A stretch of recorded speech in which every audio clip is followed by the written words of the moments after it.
Hello mga Lods, welcome to our next episode kung saan tayo dapat nakafocus. So sa video ito, ipapakita ko sa inyo ang pinaka-common na dapat nating i-focus. So puntahan natin yung apps natin, application.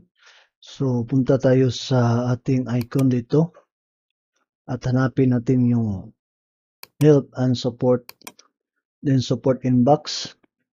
So dito, pag meron tayong alerts dito, so alam na natin pag i-remove natin tong video, may issue dito, na-remove natin din, naka-open pa rin.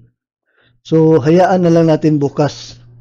So, just select the remove video, the content, then hayaan natin bukas, tingnan natin bukas kung nandito pa. Kung wala dito, gumamit tayo ng browser.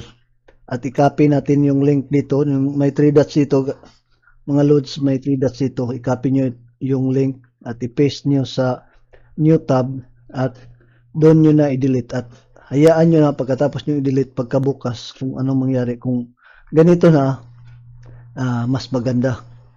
So, pag meron pa rin problema, meron tayong tips dyan. See you on my next video mga lods. So, maybe in this moment, so maraming salamat sa inyong panonood. Dio Coding Tech here signing out. Bye-bye.